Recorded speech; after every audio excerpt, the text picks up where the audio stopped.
Hi, everyone. Good afternoon, morning, or evening, depending on where you're tuning in from. Thank you for joining us for our mental health awareness panel.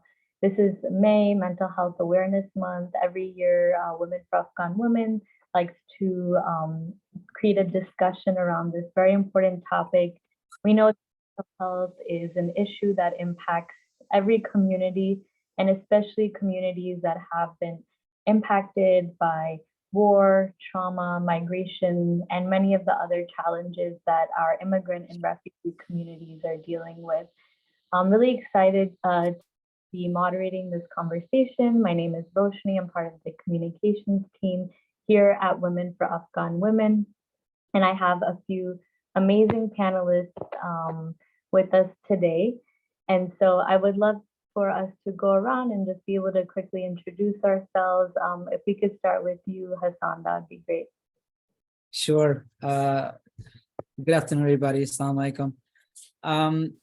I originally started my career in psychotherapy. I served as a clinical director of an outpatient mental health and addiction clinic in Brooklyn. Currently, I am in the management consulting field. Along with that, really work closely with Muslim community across the U.S., addressing and operationalizing a lot of our Muslim organizations and centers. Thank you so much. We're really excited to have you here with us. And Layla, if you want to share a little bit about yourself too. Sure. Assalamu alaikum, everyone. Good afternoon. My name is Layla Kandahari. I'm a licensed clinical social worker. I started my career as a certified substance abuse counselor. I work in MAT programs, medication assisted, providing counseling for individuals with co-occurring disorders. I worked for Fairfax County Mental Health Services for a while, and after the influx of Afghan refugee, I kind of switched my gear towards helping Afghan refugees as a bilingual therapist. Thank you, Layla. Thanks for joining us today. And definitely last, Gazelle. Good afternoon, everyone. My name is Gazelle Zakaria. I'm a qualified mental health counselor here at Women for Afghan Women in our Virginia Center.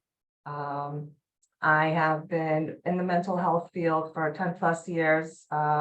Prior to working with Women for Afghan Women, I was practicing mental health in a private practice, and also at when the refugees evacuated and arrived in Virginia, a lot of them went to Quantico camp. And so I was a behavioral health manager there working with USCRI.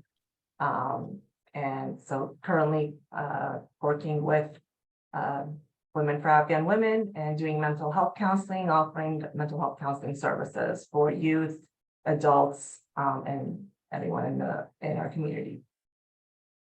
Thank you so much for the introductions. We're really grateful to have, culturally competent and linguistically competent people such as yourselves, because as you all know, mental health is already tricky enough, but with all of the nuances that come with it, we definitely need more service providers like yourself.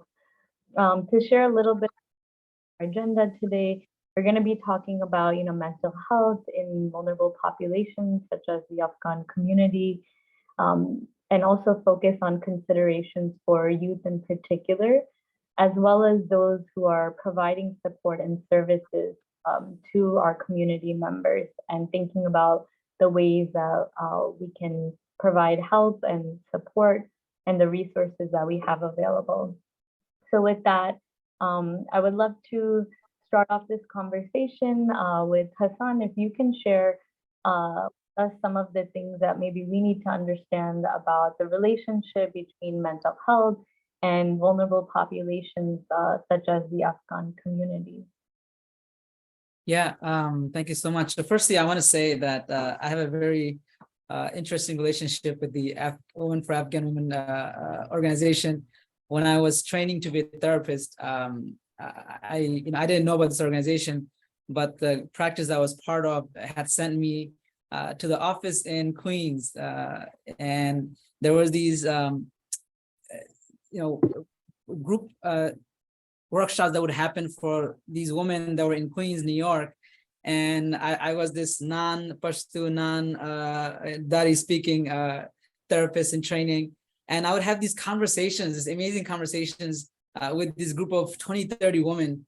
And it was really fascinating. It really taught me a lot. And what I remember, and I would say very frankly from the get-go, being a visibly and publicly practicing Muslim men, talking about emotions, talking about family issues, and I think I connected with them in a very special way, and so that was my early introduction, and I kept in touch, with the organization. So I'm really excited to be here, sharing some thoughts. I want to just very quickly set two contexts. First, the context of the population that we're talking about.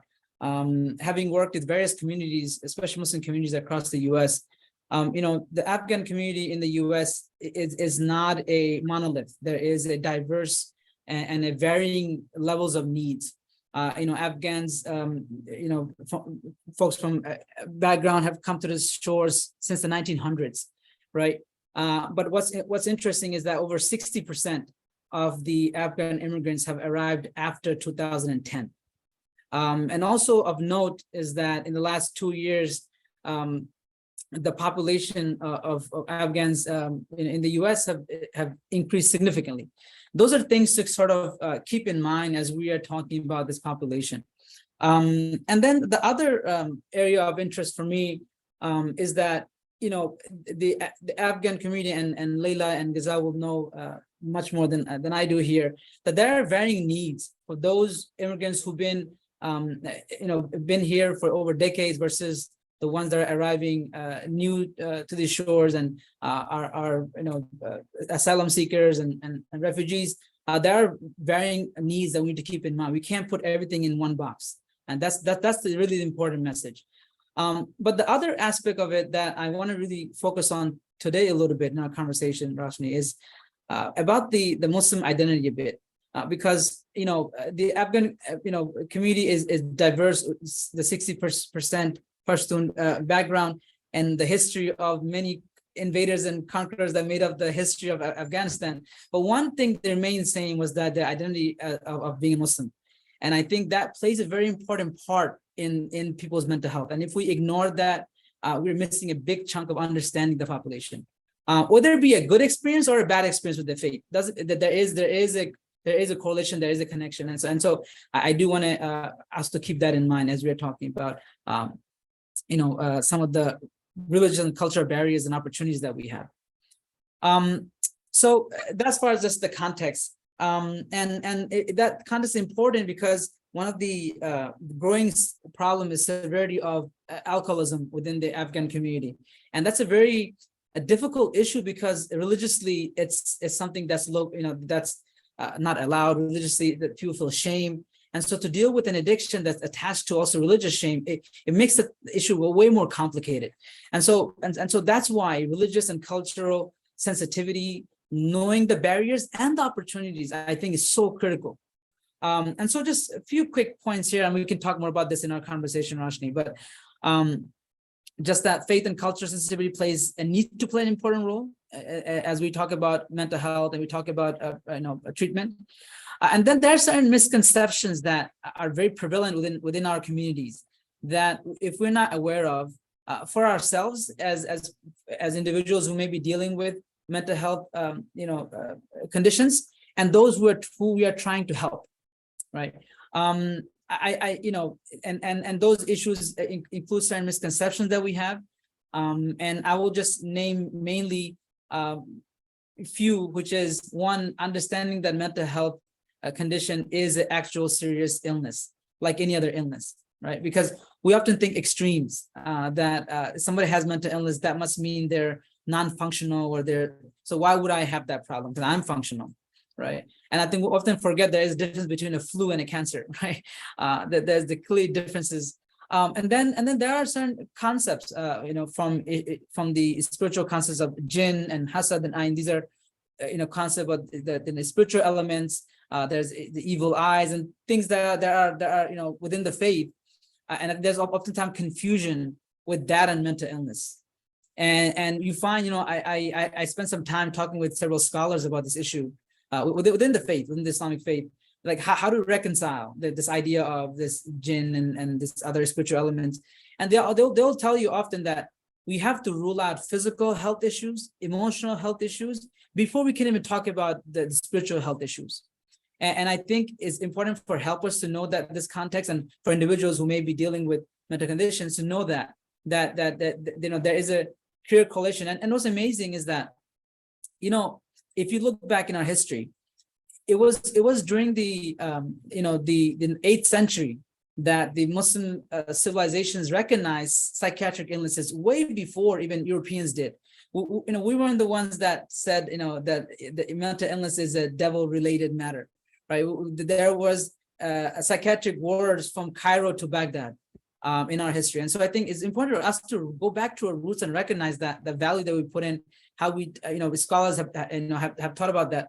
And so knowing that, and then to sort of wrap this points up here, that spirituality is not necessarily replacing treatment, right? Oftentimes we feel, I've worked with many in our community that would say, maybe I'm a bad person, or maybe I'm just far away from God, or that's why I'm dealing with depression, right? Or maybe God is punishing me because I'm not praying as much. And you realize, spirituality helps. And as a Muslim, I believe that my faith gives me a lot of coping, but that's not medicine, right? There is a prayer for stomach pain, and there's a prayer for, also sadness, but there is treatment, right? And then finally, the last point I'll make here is about talk therapy. You often think, why would me talking to someone help, right? How would this help me? I'm just talking to someone, right? And it's part of this misconception that we have within our Afghan community, within the Muslim community in the US, is really understanding what exactly is talk therapy. People get the concept of medicine, but going and talking to someone, especially if it's a family issue or dealing with my kids, maybe I should talk to an imam, or maybe I should talk to, but recognizing that, all sorts of treatment has evolved. I mean, in our history, you would go to a wise man in a village for medicine to your physical illness. We don't do that anymore, right? We have evolved and we have become expertise in different subjects. And so talk therapy, really talking through issues, especially something like addiction, for example. Certain things require medicine, right? Layla mentioned, MAT, and certain addictions, it's just medication management. But then some certain other addiction, requires working with therapists, finding the root cause, working through your traumas, talking through them in a systematic way. It's not like talking to your friend. It's a little different than talking to your friend. It's someone that knows the process of you being able to get there. And so I think hopefully these understanding the cultural sensitivity, the faith sensitivities, understanding some of the misconceptions that we have, we can talk further about them. Understanding that spirituality is a support, not end all be all. They're oranges, apples and oranges. We can't compare them, and that talk therapy is useful. And I think once we recognize that, I think we will be at a better place to be able to address, mental health in our communities. Thank you so much. That's a wonderful foundation for us for, this conversation. And I think, I especially thought it was really interesting too, how you shared, before, when many of our communities used to be back home, we could rely, on the tight-knitness and being close to so many family and friends. And sadly, in the US, it's a little bit harder. So, relying on therapy and counseling is kind of a new idea for some, but definitely very, very important. But yeah, I will definitely love to turn it over to Giselle to talk about, I know your work with youth is also very important and has some similar but also different considerations. So if you can share with us, what's important to be mindful when working with Afghan youth, especially we are seeing there are youth who are unaccompanied minors, so those challenges might also be looking a little different. So curious what your thoughts are on that. Yes, and working with the youth, I found that whether it's an accompanied minor or youth that have their families here, there tends to be obviously trauma involved, but unfortunately, they're not given that, I guess, that attention as they should, because and it's some of it may be cultural, and that's why in working with the youth, that cultural sensitivity is very important, and especially in the schools. Parents may think that, okay, well, they're young, they don't understand what's going on, or they don't really care as far as the trauma or the stresses that they may be experiencing, being in a completely different world, and being in a completely different culture. And so they may not get that recognition or attention, but actually the youth is a population that do suffer a lot of trauma, and suffer a lot of there's mental health issues, because they go to school. It's a completely different world, completely different environment, culturally, every way you look at it is completely different. And then they come home, and so there's a big difference between home and school, and they're caught in the middle, trying to maintain, trying to adjust, in a new culture. So there's a lot of acculturation issues, trying to adjust into a new culture, but then going back home and, trying to maintain and kind of hold on to their own culture, or I should say, sometimes, unfortunately, maybe parents are not understanding and are more persistent about them holding on to their main culture. And so there's a struggle between, the two different cultures, two different worlds, and trying to adjust. And sometimes that brings a lot of pressure and stress, anxiety, depression, and sometimes also not able to make good choices for themselves because it's so overwhelming for them. And so that understanding needs to be developed from, for example, the schools, and being able to understand the culture, and also for parents, because again, there's different parenting styles that needs to be considered. What's acceptable in Afghanistan as far as parenting styles may not be acceptable here in the United States. So there's that difference as well. And as far as the youth, there's also an adjustment in the education system. So they're coming into a whole new education system. There's some youth that almost completed school back in Afghanistan, and they come here because they're not familiar with English. They're put in 9th grade, and so that's a huge adjustment for them, impacting their mental and emotional health.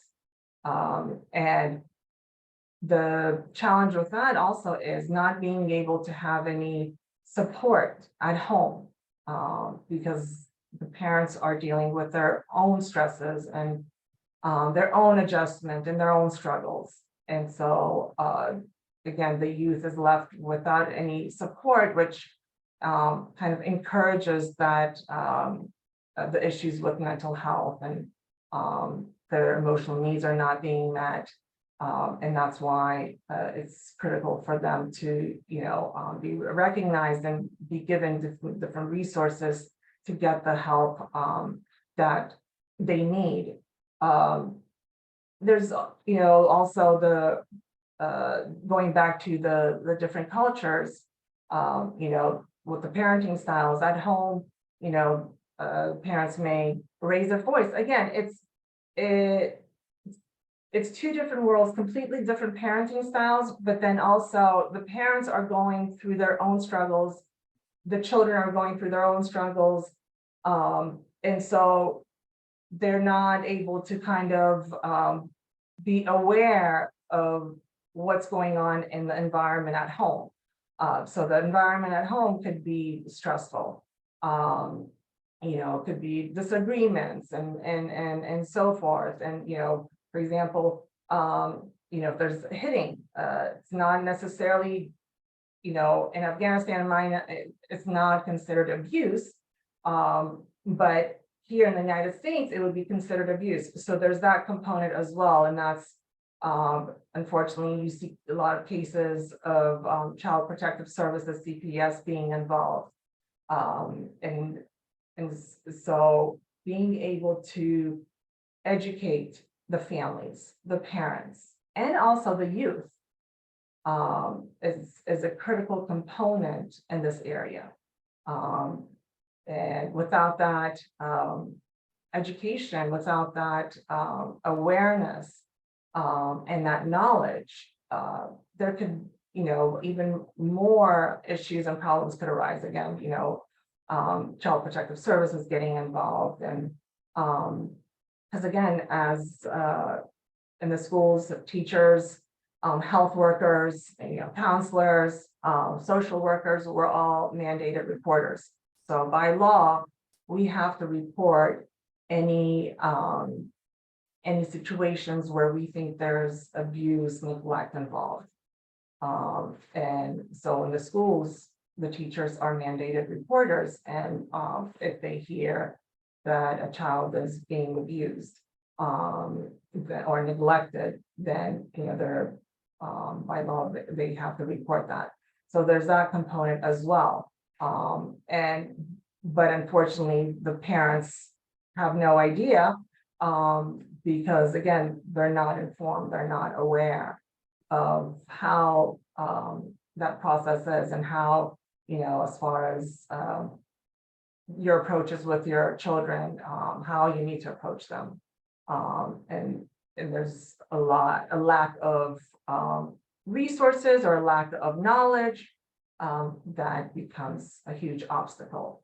And so these are important or key issues that need to be recognized and considered both in the school systems and community to be able to address it appropriately. Thank you so much.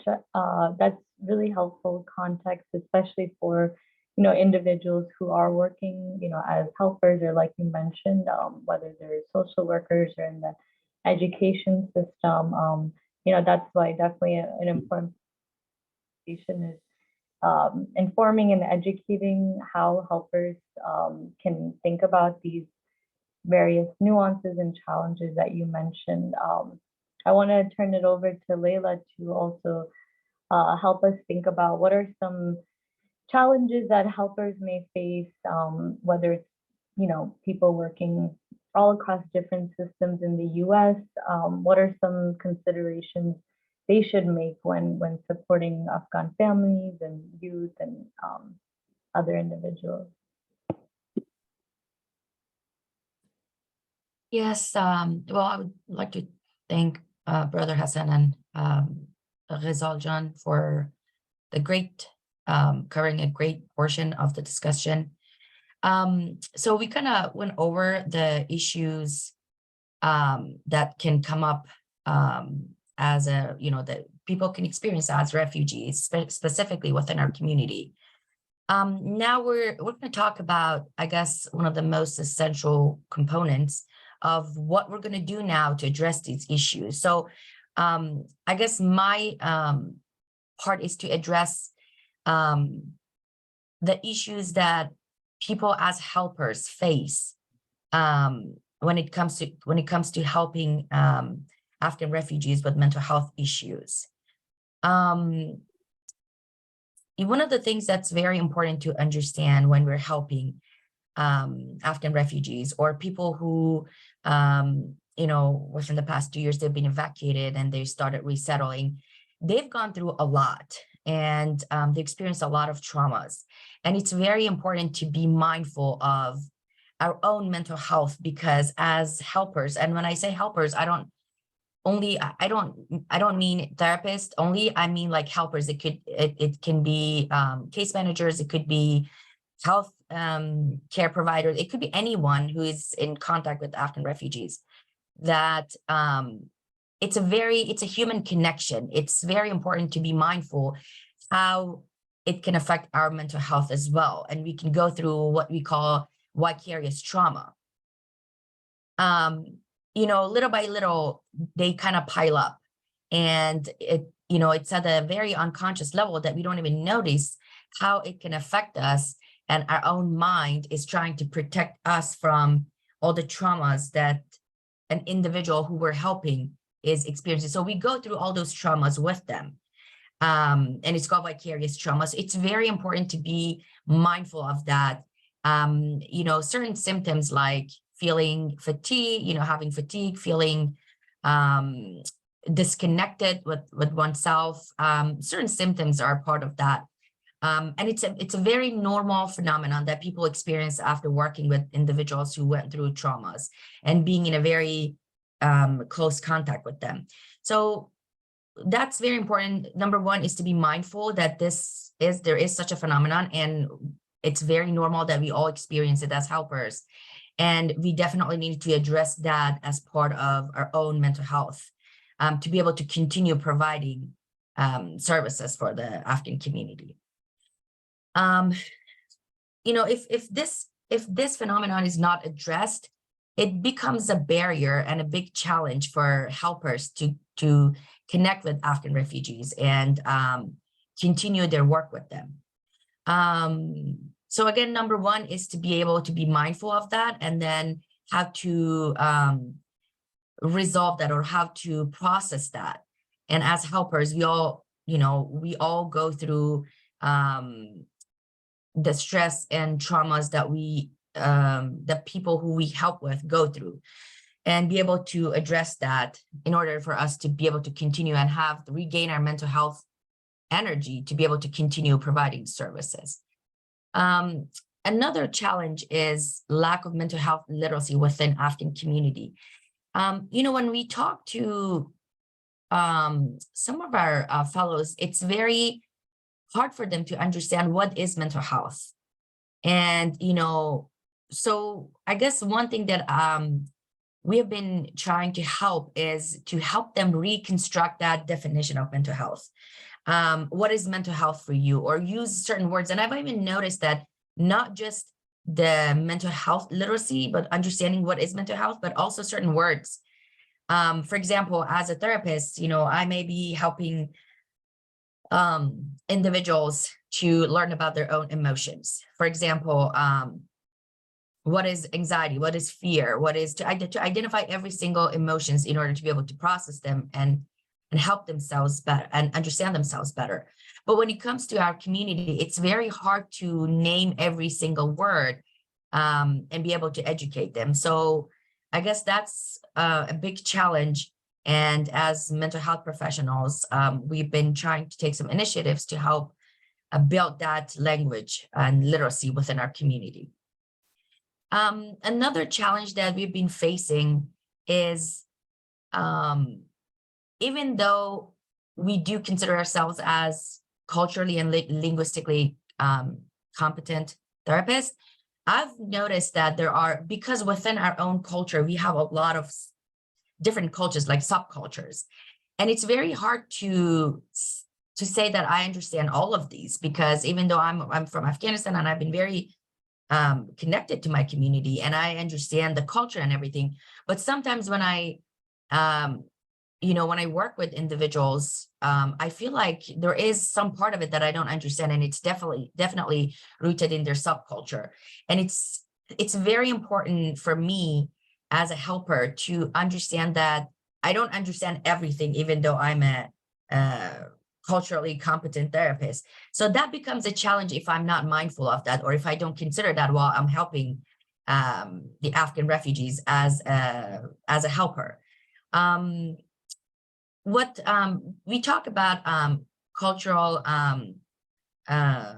humility, which means it's very important to be able to understand everything from individual's perspective. And, when in this case, it's their subculture and why, and understand why specific behaviors are important to people and it causes stress for them. If we're not mindful of that, it's going to be hard for us to meet the clients where they are, or meet the people who we're helping where they are, and understand what's going on in their internal world and help them through an individually, instead of just coming with our own preconceived notion about how to help them. Another challenge that I have faced while working with Afghan refugee is the stigma of mental health. It's, we have, it becomes easier and easier every day to talk about the medical issues, and the community is much educated on certain medical issues, and they're kind of more open, I would say, to medical issues. However, mental health, I guess part of it is because it's an abstract concept. It's still not legitimate in our community that it is a disease and it needs to be addressed just like a medical condition. I guess part of it is rooted in the history of how mental health has been treated back home. And even now, I hear things like different treatment approaches in Afghanistan when it comes to mental health issues that are definitely not evidence-based. They're not helpful. And not only they're not evidence-based, but they are also very, they're condescending for an individual who is experiencing mental health issues. Someone who's experiencing mental health issues is in need of compassion and empathy and feel like they have autonomy. And if these things are not considered when we're working with with individuals with mental health issues, this can make it more complicated and I guess harder to address. So again, the stigma and the taboo that's kind of clinking to the mental health is a big challenge. Another challenge that I've faced when working with Afghan refugee is that we as helpers it's very and I'm emphasizing that as helpers, I'm not just as a therapist, anyone who is in contact and helping Afghan refugees, that it's very important that we all practice within the scope of our practice. I've seen a lot of people became case managers, mental health therapists, counselors, even though they're not in that position. And, and it makes it very complicated to later on address all these things. And it's very important to understand these people have gone through a lot. And, when we're addressing different issues, they need to be in that stage. We cannot just address or talk about anything. It's very important to understand their stage of mental health stage and what stage are they able to talk about certain things? Are they not? And be able to grant them the right of autonomy and not just, as helpers, I need to address this issue. It's very important that we all, again, stay within our scope of practice and not become all of a sudden mental health therapists or behavioral health specialist or medical. I've seen therapists providing medical advices, which is, definitely not helpful, and it can cause issues. So again, it's very important for helpers to stay within their practice and just, I guess refer them or create a system that can help individuals address their issues from appropriate way. So these are some of the challenges that we're facing, whether with Afghan refugees themselves or as helpers, that makes it difficult to address the mental health issues within the community. Thank you so much, Layla. There are definitely a lot of challenges, and thankfully we'll also talk a little bit about solutions, but I think you made a really wonderful point in that, especially during these crisis times, people have had to wear so many different hats, but that can cause a lot of like burnout and exhaustion. So definitely want, everybody who's listening or providing any support to be mindful of their own capacity. So, can continue doing this for a longer period of time. I do want to turn it over to talk a little bit about, some solutions to the challenges we've talked about. And I wanted to go back to you, Hassan, if you have thoughts on how can we better support the community or helpers who are going through these various challenges.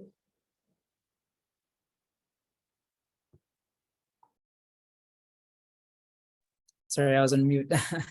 I think Laila, you made some great points and really spoke to the nuances. For helpers, I want to go back and connect to what I had mentioned in the past, and just knowing that being able to provide that safe space, and part of being able to provide safe space is, having self-awareness of our own biases as you're working with this population, right? We may have some opinions about the culture, the practices and norms. We may have, especially if we are from that region, from that background, and we have some feelings about certain, especially religious practice and so forth. But, part of giving autonomy is for people to be able to make a choice. And it's important that we don't force our judgment and our ideas about family values, our ideas about now that you're in America, you should be this way. I think those things I have seen therapists often unknowingly push those agenda on our community, and the other way around as well, where some may decide that faith is not an important part of their life, and that's their decision to make, right? And not to judge that you came to America and all of a sudden there's you're now somebody else, but just being able to provide that non-judgmental safe space, where giving them the autonomy to choose how they want to parent, how they want to, and within the realm. And also part of that as helpers is to educate ourselves. I remember working with a Afghan woman. She had OCD, and part of her OCD was she was having some religious thoughts that came with her OCD, and we prescribed her Prozac 80 milligram. And after she took it, her OCD thoughts went down. So I told her, that medicine, it didn't go into your soul. It went into your brain, affected your brain. And so she appreciated that, because I understood that she was worried about that. Am I having bad religious thoughts because I'm a bad person? I sinned? Or if you don't have that awareness, you're not going to be able to connect, because you're throwing words and terms and ideas, that value system that that the person doesn't connect with. So I think it's important as helpers to educate ourselves on as much as we can on because these are, you surprised, they'll come to you in therapy and present something, but back when they're talking to their friends, their family, whoever else, they still believe in certain or have certain other agendas that are competing with your advice, with your process. And so, like, if you don't know what jinns are, if you don't know what they believe about evil eyes and things like that, you want to educate yourself if you're working with this community, because these are things that come up, right? But at the same time, though, realizing that having the humility that Leila talked about, that that you can educate, you can appreciate the culture and norms, and at the same time, you will never know the full extent to someone's situation. So being the active listener as a good therapist, or even if a medical professional or a caseworker, that letting the person share with you, and obviously, from how do you address trauma, that not bringing up things that they don't want to bring up, right? Giving them the space when they want to bring it up, and I think those are important. The last point I will make is leveraging and working with the community and family whenever possible. A lot of our Afghan refugees, they feel isolated from the community. Just and a lot of time where they're located, it's not enough, and Leila will appreciate this. In addiction, we had a saying that sometimes patients don't need more referrals to treatment. They need more referrals to community and life, right? And I think it's important to helping our as we're working with them, helping them connect and leverage the support that exists already within the community, and embedding them. There are studies done on refugees that came from Kosovo and from Bosnia, And because there was something that we dealt with earlier in the history, right? And they showed that, you know, leveraging faith community and working through the faith has so much more beautiful impact in their recovery. And there's also negative aspects, and knowing how to maneuver those, and you know, and that's also very important. So just leveraging and working with the community, and working with what they value, what our people that we're working with value is very important. Thank you so much. Yeah, we really appreciate, especially being able to understand lessons that have worked with other communities that may have gone through similar experiences is always very valuable. Leila, do you have any additional thoughts on like solutions or ways that you know, helpers can better support? I think my brother hasn't covered a really important points about the safe spaces specifically. I think as helpers, it's I always say it's not my job to even think about what they practice or what they do or what they want to do. It's my job to support them through that process. And sometimes they kind of get mixed because I guess based on habits or culture, and it's hard to keep that boundary with people that we help with. And we think that it's help, but that's not help. Help is not to intervene in their belief system. Whether they want to, as Brother Hassan mentioned, whether they want to practice, it depends on their level of acculturation, right? Some people want to stay the way they want to completely or maintain the lifestyle they had 100%. Or some people, you know, as soon as they set foot here, they are here for freedom. So they want to change their lifestyle. My job as a helper, again, I'm emphasizing on that, not just as a therapist, anyone who is in contact with Afghan refugees, is not to tell them that they should change, or they talk about how things are here and they should, you know, it's not my job to tell them how they should be. It's only my job to help them through that process of who they want to become and what they want to do. I think it's very important, and that does not happen if we're not aware of our own biases, you know, through this process. So that's one thing. Another, I guess, point that I wanted to mention to help the helpers is to understand trauma-informed approach. Trauma-informed approach kind of includes all of the, I guess, all those points that we kind of covered here. But that one of the components of a trauma-informed approach is, you know, safety that we talked about, how they feel safe and secure to talk about all these beliefs or thoughts that they have, as Brother Hassan again mentioned about, like they can come up with religious intrusive thoughts or some sexual intrusive thoughts. And because of the stigma that we have within our culture, these things are not being talked about. People say, well, we don't have that here. We don't have within our culture. I guess we're in denial to say that, because these are all, you know, normal, I guess, reactions to abnormal situations when it comes to mental health. So it's very important to provide that safe space for people to talk about the religious intrusive thoughts or sexual intrusive thoughts or anything that's any concept that's stigma, to even talk about it and understand that these things exist in our community. It's just because we don't talk about it, it doesn't mean that it doesn't exist. You know, so that's one component of it. And then trustworthiness is another component of a trauma-informed approach, is that we help people to know, it's like if we're honest with them and we give them that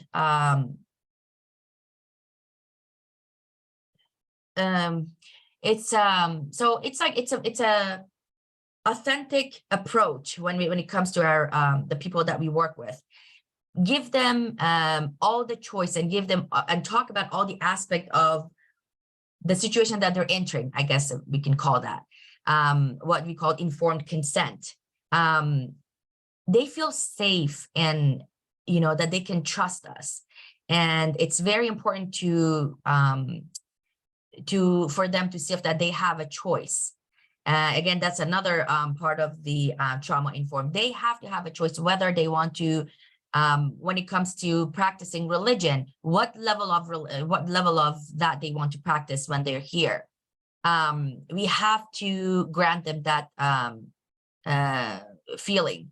And also empowerment. It's another point. It's another component of a trauma informed. We are there again to empower them to get to their goals. We don't set up goals for them. Thank you. Those are some really helpful solutions and considerations. And I know, Ghazal, you also had some thoughts on supporting youth specifically, in addition to some of these points that Hassan and Layla shared.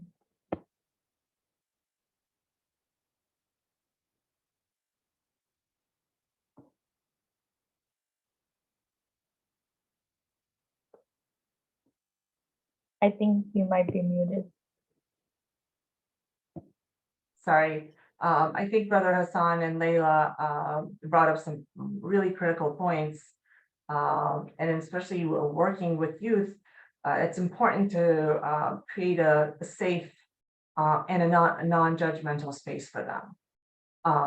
And being able to also encourage them that you know, there is confidentiality, and obviously making sure that they understand that, and when that confidentiality can be broken. But again, to be able to build that trust with them, because counseling and youth are more willing to listen to a third person, you know, rather than their parents a lot of times.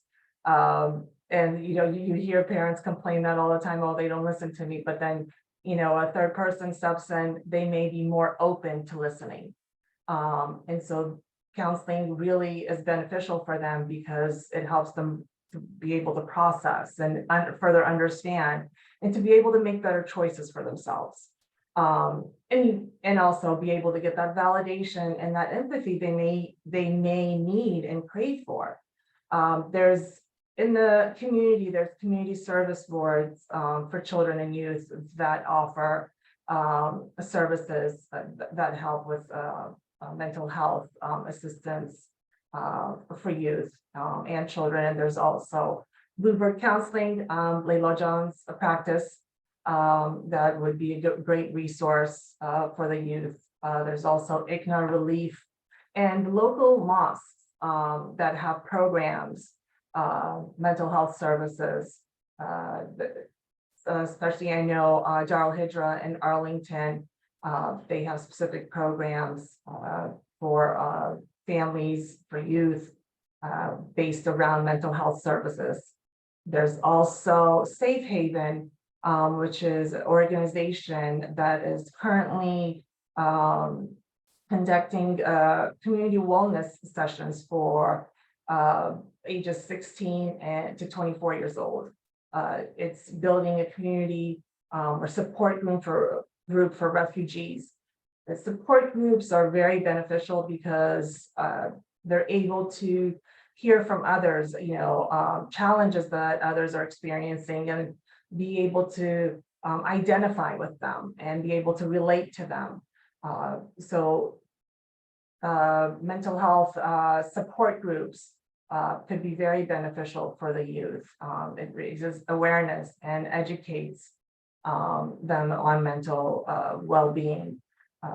The CPS, Child Protective Services, also offers classes for parents for parenting training, which could be beneficial in being able to get that awareness and get that knowledge, and becoming familiar with how to work with your youth.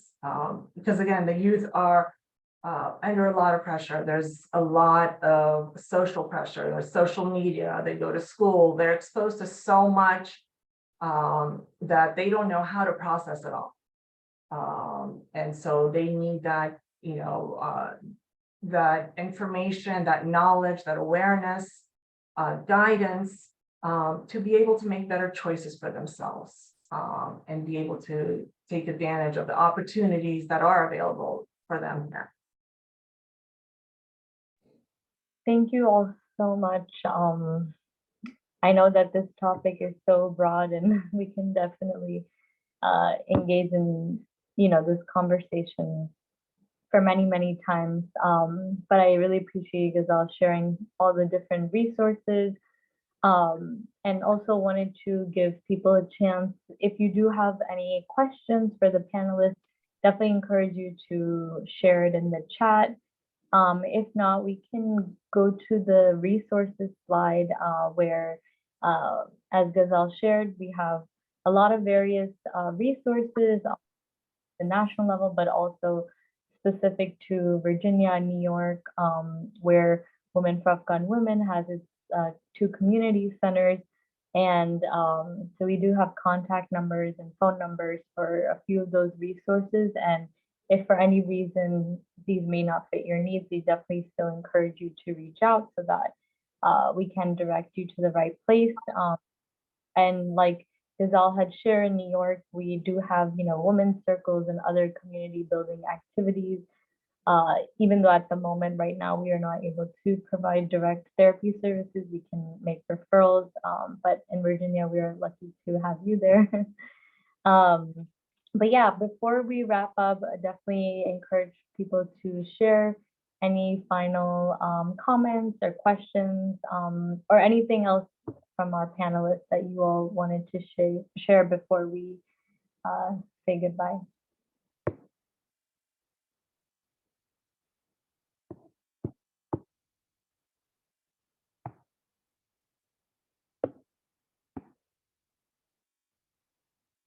We'll give people another minute or so, and we'll definitely be able to share these resources, on our social media, or you can always reach out to us through contacting our New York or Virginia offices. And yes, people are most welcome to share any questions in the chat if anything has come up that you would like our panelists to address.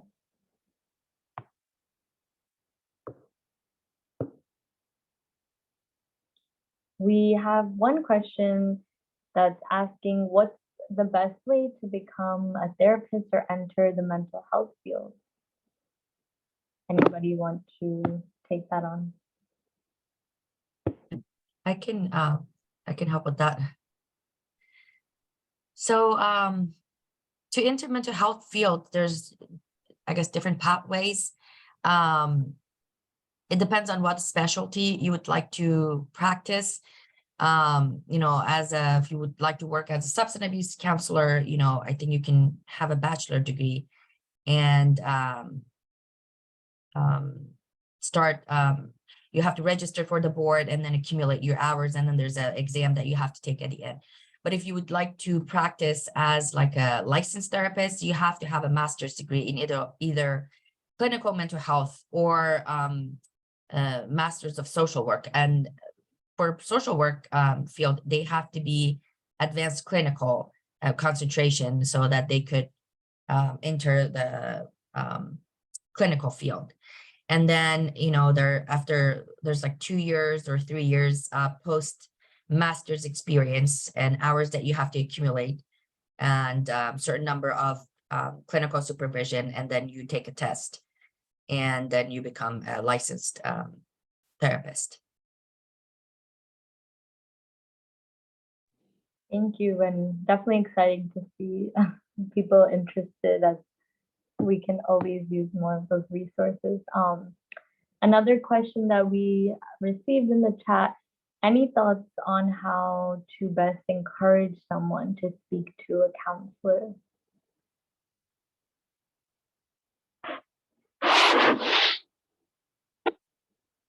I can briefly touch on that. I think it's important to encourage the person that, you know, every human being needs someone that they could trust and that they could just be able to open up to, right? I think that's the most important thing. And to make them realize that it's not necessarily that we're saying that they may have some kind of disorder or the whatever, but it's they've gone through so much and so much trauma. And they have to allow themselves that relief and to be able to and reassure them that, you know, counseling, they're in a safe place, and you know there's that confidentiality component where, you know, whatever we talk about stays between you and I, because that trust is key, right? And to be able to understand that holding everything in right there, that's not necessarily healthy, right? And just being able to sometimes talk to someone could actually, you know, be very beneficial in terms of just feeling that relief. And so I think that's the kind of the level of understanding that they need to develop to be able to kind of understand what counseling is, right? So I know that normally helps me when I'm able to give them that explanation. I would just add, as someone, I'm guessing you are a friend or a family or even a support person to this individual, and you're encouraging them. I would just, you know, just have a conversation around what is it that's holding them back, right? Because you'll find out they might have some ideas about mental health that's totally off. Or it might be they've had a bad, you know, they have heard someone that had a bad experience, or they feel shame because, you know, it's easy to say I'm diabetic, I'll raise my hand, but to say that I have depression, it feels like it's something's wrong with me, right? Even though I'm not ashamed to say that my pancreas is not producing enough insulin, right? But somehow I feel something is wrong with me if I said I have depression. So, and you know, I have seen you know, family members send videos or small articles that got them thinking and things like that. But if it's a really severe case, and this is only in very severe case, Lila will know this in addiction. We have these family interventions where, you know, family and friends get together and say, look, all the ways we're noticing that you're deteriorating, and we really want you to get help. Sometimes having that really a formal sit down with group of friends and family get together and intervene. But I think that's in a rare case. Mostly, honestly, I've seen gentle nudge and being there with them, not pushing them, but sending some articles, some videos that might trigger their interest. Say, look, then do one session, give it a try, and go from there. Thank you. Yeah, I hope the folks who asked that question, that is some helpful tips. Anyone else have any additional questions or thoughts before we wrap up?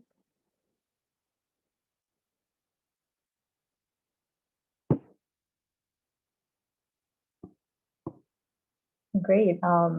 I think one thing to add to that, I know even just as someone who was born and raised here, like mental health is still, even though it's become a lot more open and, you know, people are sharing it, still, no matter how much, there's still that stigma. So I think it also really helps when people hear your own experience. I like to share my own, you know, journey with therapy and mental health as a way to encourage family and friends, and I know that can be a great example for them. So we definitely appreciate all of the panelists here today, all of the work you all are doing for this really, really important and critical topic. And to all the people who attended, listened, and asked questions, we also really appreciate you taking time from your afternoon and hope that this was helpful. And if folks have any additional thoughts or questions, or, you know, anything else comes up after this panel, we definitely encourage you to reach out. But just wanted to give a big thanks to our panelists and our staff at WAW who helped put this together, and really appreciate all the time and energy that everyone put in. And we hope that you get lots of rest and time for yourselves to take care of yourselves during all the work you're doing. So thank you to everyone who's been here with us today, and we look forward to more. Thank you so much for having us. Yes, Yes, this Thank is you. wonderful. Thank you so much.